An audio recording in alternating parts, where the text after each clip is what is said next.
This new moon features the theme of beauty, harmony, and socializing. Stay tuned to learn more about Sunday's new moon. Hi, I'm Lori Barnes, the astrologer who helps people find their true calling and take action towards manifesting it. Let's start off with the date and time of the times of the upcoming Libra new moon. The new moon is this Saturday, October 14th. And if you're on the west coast of the US, it will be at 10:55 a.m. in the morning. If you're on the east coast, it will be at 1:55 p.m.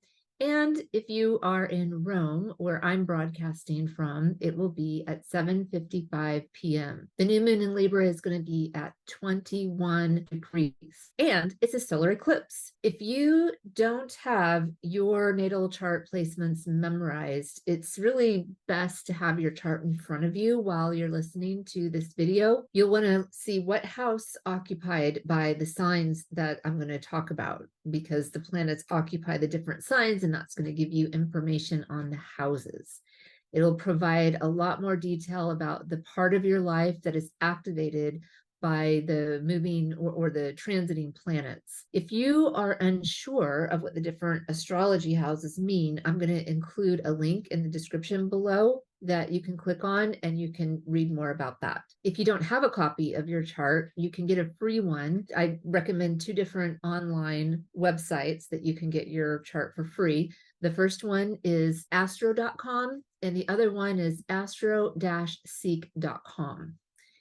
So the new moon, let's talk about what a new moon is. New moon symbology is about new beginnings, growth, rebirth, taking action towards something, or taking a fresh path. It can be a refocus or a new cycle. It's like a time of preparation. A new moon is coming out of a rest and quiet time. It's because the new moon is born out of the end of the last moon cycle and the balsamic phase, which is the last phase of a moon cycle. And that phase is about endings.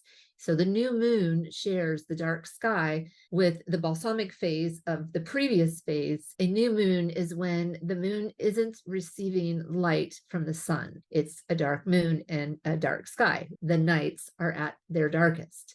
So a new moon, it represents a seedling that's in the process of sprouting under the ground. It's young, it's new, it's naive, it's a bit otherworldly as it's born, and then it starts adjusting to this new environment that it's born into. So each month, the new moon takes place in a different sign, and it has different configurations happening in the sky with the other planets. At the Libra new moon, we have Venus and Mercury moving direct and out of their shadow periods. So this is a time where you can really move forward on new projects, and there will be less friction with both Venus and Mercury going direct or traveling direct. The new moon is in the sign of Libra. That means, of course, that the sun and the moon are both traveling through the sign of Libra. At the new moon, Mercury joins the sun and moon in Libra. So we have this predominance of Libra energy at the new moon. You feel like getting out and socializing with your friends or your coworkers, do it. Get out there. And you may find that relationship themes and topics that were relevant during the Venus retrograde over the summer start to take a new direction. And any problems that were resolved with others will now be kind of integrated, and you can, test them out under this Libra new moon. If you have placements, planets, or sensitive points, like your ascendant in the cardinal signs of either Libra, Aries, Capricorn, or Cancer, they're going to be very sensitive to this Libra new moon and this really potent solar eclipse that's taking place in Libra, which is a Venus sign. And that means that Venus is the ruler of this new moon, the ruler of Libra. Now that we just completed this Venus retrograde cycle from the summer, and we're out of the post-shadow retrograde, the Libra new moon is a kind of like this launch pad to see how some of those themes and topics from the Venus retrograde are now, crystallizing or taking form. The expression of the sign of Libra is to take into consideration the perspectives of others. This is a sign that's very aware of balance. It makes a great mediator, diplomat, iron fist in a velvet glove. there's this desire to seek partnership or social networking and intellectual stimulation, because Libra is an air sign. So it's social and intellectual. The nature of Libra is to stand up for the underdog, to seek justice and mediate a fair solution for everyone. Libra understands this concept that fairness is not always equal. Libra desires a harmonious environment, and ambience will take a greater importance under this Libra new moon. So think about the atmosphere of where you're spending your time, at home or out and about or at work, what your office ambience looks like. Libra doesn't like disharmony, and Libra goes to great measures to bring a situation back into harmony. Strategy and military operations fall under Libra's command. I once read an article, I wish I could cite the reference, but I remember reading that statistically, the US has more generals that are Libra than any other sign. Pay attention to the environment that you create. Like at home, put on some soft light instead of harsh lighting, and use essential oils so that you have this pleasant aroma. Wear clothes that are comfortable and stylish so that you feel your best. An environment of harmony is highly recommended. Of course, that's true for always, but particularly under a Libra lunation. The shadow side of Libra is vanity, gossiping, avoiding conflict, especially conflict that really needs to be addressed. And also Libra is known for indecisiveness. And as I was mentioning before, that, there's a statistic predominance of Libra generals. There's this concept of peace at all costs. And I think that's important to keep in mind, that Libra generals may be excellent strategists, especially with being diplomatic and trying to resolve things. But Libra is kind of like peace at all costs. And so that can also lead to some destruction in order to bring about that peace. Your Libra sun, moon, rising, or Mercury in the sign of Libra, be careful about sharing too much information about others. Libra does sometimes have loose lips. You want to be careful. Your friends or family or coworkers may not appreciate if you share private or personal information, so do watch for that. If you're having trouble making decisions, you can use the mediation skills Libra's known for to come up with a solution that works for everyone. So this Libra new moon is also a solar eclipse. Eclipses always come in pairs, and there's always a solar and a lunar eclipse. A solar eclipse is when the moon passes between the sun and the earth, and it casts a temporary shadow on the earth. This particular eclipse is the type that's called an annular, and that means that the moon is going to move into the center of the sun and leave a visible ring around the sun, like a ring of fire. And this will be when the moon is right there in the middle of the sun. Of course, it's going to pass across. There's an eclipse path. Eclipses represent times of profound change and transformation. They can bring new beginnings or closure to a certain part of your life. It can be, like a reset. A new project can be kicked off, or something takes on a new direction. The thing to know about eclipses is that not everyone will feel the potent energy of the eclipses. It really depends on your chart. So you want to look in your chart for planets or important points like your ascendants, midheaven, or lunar nodes if you have something in one of the 4 cardinal signs. So Libra, Aries, Cancer, or Capricorn. And the closer to 21 degrees that placement is, the more potent you will feel it. So if this eclipse is activating a personal planet in your chart, pay attention to what happens to you during this time period. And I recommend journaling about it, because you may want to reflect back on this time for some insight. They say hindsight's 2020, but you have to be able to remember what happened. So, capture what you're experiencing. It's potent material to write down and reflect back on in the future. You want to write about the experiences that you're happening, how you feel, and how you responded. You want to look for planets or points and the houses of Aries, Libra, Cancer, and Capricorn. And you want to look for those placements around 21 degrees of those 4 signs, because that's going to be the most potent point. That's where the solar eclipse takes place in the sign of Libra, but it's going to impact all 4 of those signs that I mentioned. The eclipse is going to be visible in parts of the United States and South America, but not all of them. So if you want to know if you'll be able to see the eclipse or not in your area, I recommend going to timeanddate.com, and you can find out the path of the eclipse, if you're going to be able to see it, and if you want to watch it online. They broadcast the eclipse online. I believe they do that live. So if you want to watch it and you aren't able to see it in your area, you can at least watch it online. I have a blog on eclipses in general, so if you want to learn more, I'll include a link to that blog in the description below. The planet Mercury is going to join the sun and moon in the sign of Libra. And this is going to indicate that this Libra new moon is going to be even more social. So Libra is a very social sign, and we have, 3 very important bodies in that sign at the new moon. Lots of conversations. The energy will be drawn towards harmonious communication and some lighthearted fun. At the same time as the Libra new moon, with the sun and the moon and Mercury all on Libra, we have Venus traveling through the sign of Virgo. Venus is going to make a connection with Mars. So this is going to add another layer or flavor to the energy of this Libra new moon. So Venus in Virgo is going to, really appreciate attention to detail, while Mars is going to provide focused energy and lots of it.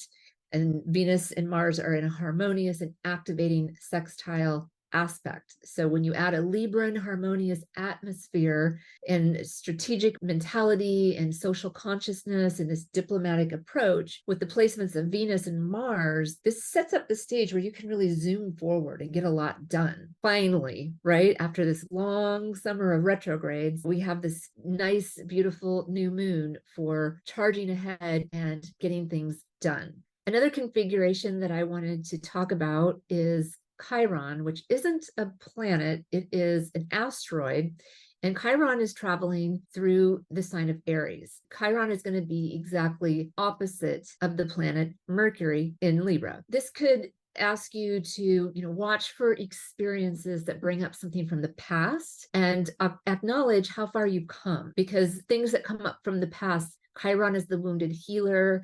So it represents the things or the wounding that we have in life that doesn't really heal, but helps us grow and learn and develop in our lifetime. Some of those themes may come up from the past. Watch for that, maybe journal about it if you do experience something like that. I recommend, in order to work with this and grow and learn, that you acknowledge how far you've come. So if you do have some memories that take you back to something that is not super happy memory, just think about how far you've come from that time period. You want to focus on your self-growth and your self-development. This is most likely to be active in your chart if you have any planets or sensitive points on or around 17 degrees of the cardinal signs. Once again, the cardinal signs: Libra, Aries, Cancer, or Capricorn. It's a different degree, but same cardinal signs are activated by Chiron. Mars has just moved into its own sign, Scorpio. And that will happen as of Thursday, October 12th. So you may be watching this before that happens or right after, but it is happening shortly before the new moon on October 14th. When a planet travels through its own sign, like Mars is in Scorpio, it's at home, it's comfortable,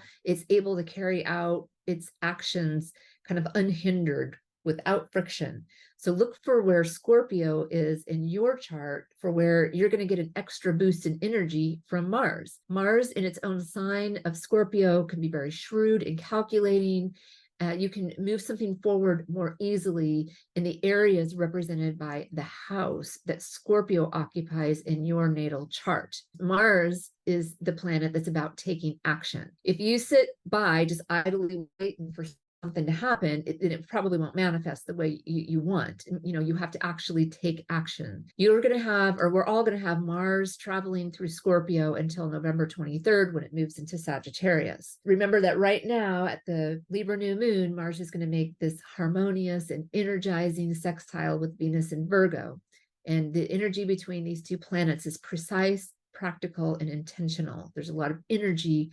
This is an active new moon where you can take strategic and detail-oriented action. Venus is grounded, practical, and pragmatic in Virgo, and it is opposite Saturn.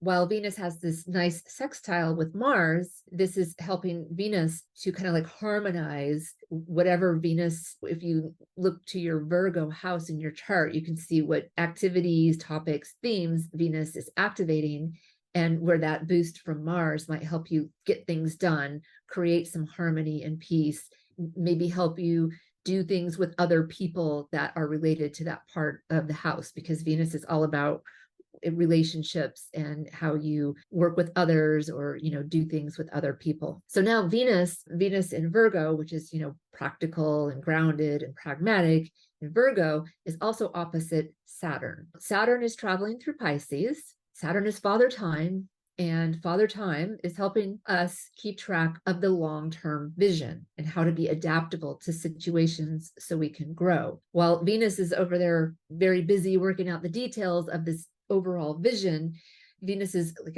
a great helper for Saturn, which in Pisces is more focused on having that vision and that long-term big strategy. So Venus and Saturn would be working well together with pulling out the details to get things done, while Saturn is looking at kind of like the bigger picture. And if you want to know more, you're going to look at the Virgo and Pisces parts of your chart. I wanted to mention Pluto. The planet Pluto is still moving in the late degrees of Capricorn. It's going to make a square to the Libra new moon and to Mercury. This may bring up themes that have been active for the last few years if you have placements in these same cardinal signs, Libra, Aries, Cancer, Capricorn, but we're talking like the very late degrees of the sign. And since this is the last part of this very long transit of Pluto in Capricorn, if your chart is activated because you have placements in the later degrees of the cardinal signs, then you're probably wrapping up the theme of this transit. It's not going to be the first time that Pluto has crossed over this part of your chart. So you might want to think back over the last year or two to what major themes you had for purifying any type of situation, if there was big changes in any situations. And of course, what topics, themes, or people this is related to is going to be based on the house that you have those planets or sensitive points in. So you're going to want to look at your chart. You want to see where those 4 signs are. And if you have any planets or your ascendant or midheaven in any of those 4 signs in the late degrees of Libra, Aries, Cancer, Capricorn, then you're probably going to have a return of the themes for the last couple of years, but in a way where things are finally starting to wrap up. They're finally starting to come to the end of that, not the beginning. If you have placements in those 4 signs, but like in the early degrees or like 10 to 15 degrees, you're less likely to feel that most potent activation from Pluto. That's going to be between 25 and 29 degrees. If you're looking for some activity ideas to do for the Libra new moon, I have a few for you. Socialize with your friends. Libra is a social sign, so that's the number one thing. Get out there and make contact with others and have some fun. You might want to organize your calendar, as you will probably be more busy. So just thinking about that in advance. You may want to organize your wardrobe and update it for the changing season, because the season is changing. Libra loves to shop for the latest styles and trends, so you may want to go shopping or build your seasonal wardrobe. Host a party outside and enjoy the hopefully mild weather where you are. And then, just kind of reflecting back on what I've talked about today, journal about anything that is activated in your chart as it relates to the cardinal signs. You may want to evaluate the status of your different relationships and how they've evolved, because Libra is the sign of relationship. And, do you have any stagnancy in relationships right now that maybe under the new moon, you might want to have some sort of fresh start? You want to think about, where is there balance and where is there imbalance in your relationships? Think about, are you overly focused on a relationship or another person? Because Libra is the sign that's very about the other persons. It's a time to become aware of if you are overly focused on another person and losing sight of your own needs, values, and desires. For activities, go to the salon, get your hair done. Anything beauty related would be a great thing to do under the Libra new moon. I hope you enjoy your Libra new moon. I'm going to share with you 2 inspirational quotes that relate to the Libra new moon. The first one is from Mahatma Gandhi, who says, "Happiness is when what you think, what you say, and what you do are in harmony." Very nice. Thank you, Gandhi. And the second one is from Vincent van Gogh, the artist. And he said, "Though I am often in the depths of misery, there is still calmness, pure harmony, and music inside of me. I see paintings or drawings in the poorest cottages, in the dirtiest corners, and my mind is driven toward these things with an irresistible momentum." And I just love that because it's like, that's so Libran to see the beauty in everything. That's all I have for you on the Libra new moon. I really appreciate you watching this video. If you enjoyed what you watched today, please hit the like button and subscribe to my channel. I also write a blog on new and full moons. So if you'd like to read more about the Libra new moon and what I've talked about today, please subscribe to my email. I'll deliver this information to your email inbox. There is a link below that you can use to subscribe. If you would like a personal astrology consultation with me to learn more about your chart, I work with people on how to find your true purpose in life or how to build your personal brand. Please schedule a consultation with me at LoriBarnesAstrology.com or email me at hello@LoriBarnesAstrology.com, and I'll include the links below. Happy Libra new moon, wishing you much peace and harmony, and I'll see you next time. Ciao.